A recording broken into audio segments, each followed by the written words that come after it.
So welcome to the story वाला। तो basically इस चैनल पे आपको जो आपके मैथमेटिक्स के रिलेटेड या जो भी मैथ्स में जो हम बचपन से पढ़ते आ रहे हैं उसकी बहुत सारी चीजें होती हैं जो हम ये जानना चाहते हैं कि ये चीजों का आइडिया कैसे आया। जैसे irrational number, rational number, Pythagoras theorem, इन सारी चीजों का आइडिया कैसे आया, उन सारी उस इस चीज का बेस बनाते हुए इस चैनल पे आपको इस तरह की स्टोरीज, एक एक स्टोरीज जिसे आप ये नहीं कह सकते कि एक्चुअली में ऐसा हुआ, बट आप ये कह सकते हो कि हाँ उससे मुझे समझ आ रहा है। तो सबसे पहले स्टार्ट करते हैं हमारी पहली स्टोरी जिसे हमने पाइथागोरस जी की स्टोरी से उठाया। तो बेसिकली सब लोग जानते हैं कि पाइथागोरस थ्योरम क्या होती है, कि अगर एक राइट एंगल ट्रायंगल होता है, अगर इसको मैं ए बोलूं, इसको बी बोलूं, तो इसको सी बोलूं, तो हमें पता है कि A square plus B square equal to क्या होता है, सी स्क्वायर। कि बेस का स्क्वायर परपेंडिकुलर का स्क्वायर इक्वल टू किसके होता है, हाइपोटेन्यूज का स्क्वायर।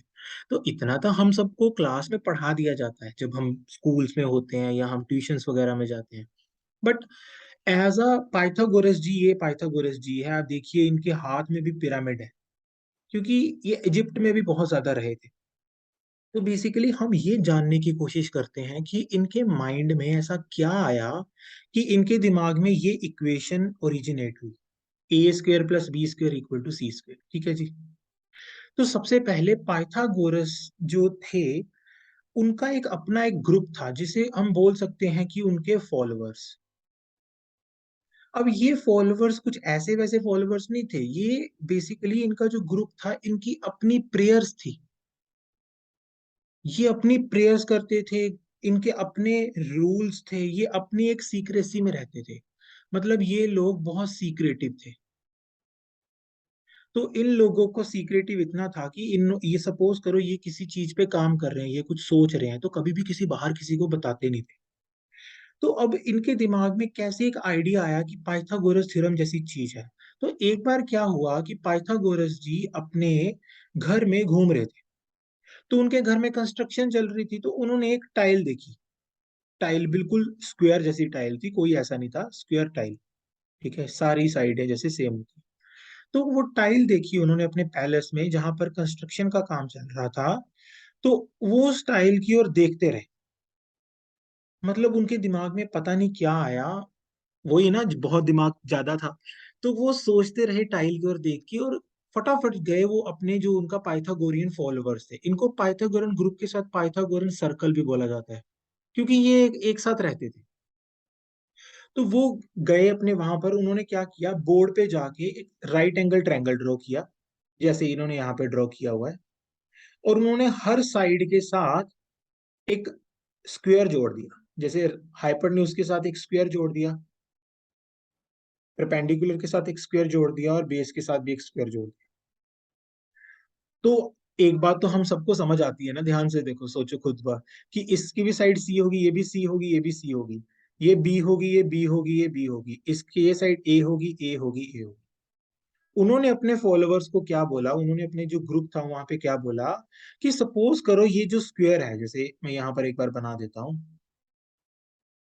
उन्होंने कहा कि सपोज करो ये जो स्क्वायर है, इस पे इन इन स्क्वायर्स के ऊपर मैंने ना, जो गोल्ड होता है वो पिसा हुआ गोल्ड डाल दिया। और मैं तुम लोगों को ऑफर कर रहा हूँ, और तुम लोगों को दो चॉइस दे रहा हूँ कि या तो तुम एक बड़ा वाला स्क्वायर चूज कर लो जो ये वाला है, या फिर तुम दो छोटे छोटे चूज कर लो। तो इंटरेस्टिंगली वहां पर क्या हुआ कि आधे जो लोग थे, जिसको मैं क्लास बोल रहा हूँ, उन्होंने बड़े वाला स्क्वायर चूज किया। और जो बाकी दो थे, मतलब बाकी जो हाफ थे, उन्होंने दो स्मॉल स्क्वायर चूज किए। बट जब पाइथागोरस जी ने उन्हें ये समझाया कि फर्क नहीं पड़ता कि तुम एक ये चूज कर रहे हो या दोनों ये चूज कर रहे हो, दोनों में इक्वल प्रपोर्शन ऑफ गोल्ड होगा, जो भी पिसा हुआ गोल्ड। तो वहां पर सब लोग बहुत हैरान हो गए। तो ये आइडिया आया था पाइथागोरस जी के दिमाग में। तो उन्होंने इस आइडिया को एक मैथमेटिकल पिक्चर दी।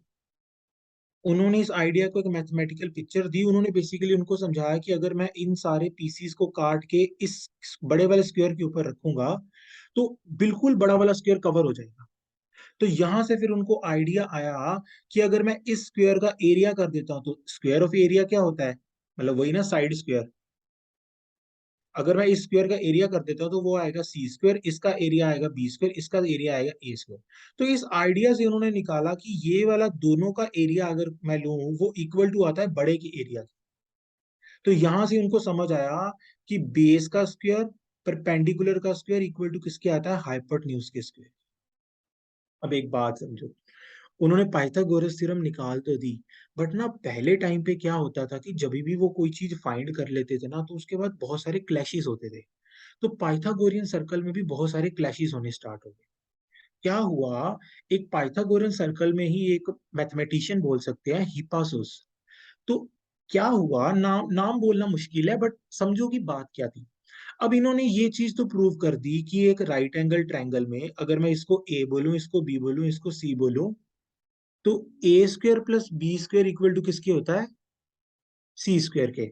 बट एक बात को समझो, जब उन्होंने ये चीज प्रूव कर दी ना, तो इससे ना बहुत ज्यादा ना एक एक क्लैश आने स्टार्ट होगी। क्यों? क्योंकि ये जो हिपासिस पर्सन थे ना उस ग्रुप में, उन्होंने क्या किया, उन्होंने कहा कि अगर मैं राइट एंगल ट्रायंगल ले रहा हूं, बट राइट एंगल ट्रायंगल भी तो आइसोसेलेस हो सकती है ना, जिसमें मेरी ये साइड की लेंथ भी वन है, इसकी भी वन है, तो इसकी साइड की लेंथ कितनी आएगी, √2। √2 आएगी। अब क्या था, जब भी पाइथागोरियन सर्कल थे ना, तो उनके अकॉर्डिंग एक चीज थी, वो मानते थे कि all numbers can be express in ratio. मतलब इन लोगों के अकॉर्डिंग तुम मुझे कोई भी नंबर एक्स दो, मैं उसे ए अपॉन बी फॉर्म में लिख सकता हूँ। अब क्या हुआ, हिपासिस जो पर्सन थे, इनको ना एक काउंटर एग्जांपल मिल गई कि √2 को तो मैं लिख ही नहीं सकता किसी भी ए अपॉन बी फॉर्म में। उस टाइम पे उनको थोड़ी पता था कि स्क्वायर रूट ऑफ 2 एक इरेशनल नंबर है। उनको बस ये पता था कि all numbers can be express in ratios. उनको बस ये पता था। अब उनको एक नंबर मिल गया जो एक्सप्रेस नहीं कर सकते थे, तो वो डर के, उनको लगा कि शायद हमारी पाइथागोरस थ्योरम गलत हो जाएगी। उन्होंने क्या किया कि वो लोग बहुत ना सीक्रेटिव थे और अपनी प्रेयर्स पे बिलीव करते थे, अपने रिचुअल्स पे बिलीव करते थे। तो क्या हुआ, जो हिपासिस पर्सन थे, उनको नदी में डुबो के मार दिया गया।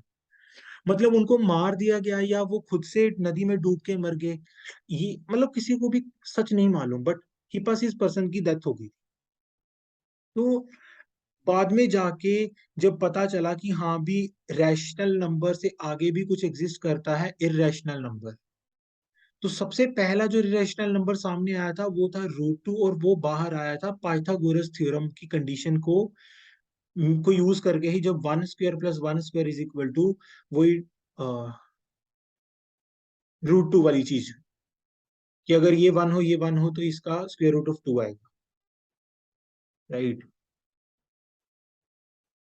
तो ये एक बहुत बड़ी चीज थी जो, मतलब उस टाइम पे होती थी। उस टाइम पे कोई चीज तुम्हें कॉन्ट्राडिक्शन मिल जाती थी, तो वो तुम्हारे लिए एक, मतलब बून ना होके कर्स बन जाता था, कि तुमने कैसे कॉन्ट्राडिक्शन ढूंढ ली, सब लोग टेंशन में आ जाते। ठीक है। So thank you so much. अगर आपको ऐसे और भी चीजें सुनने का दिल है, जिससे आपको इंटरेस्ट क्रिएट हो मैथ्स को लेकर, तो like and subscribe this channel. Thank you so much.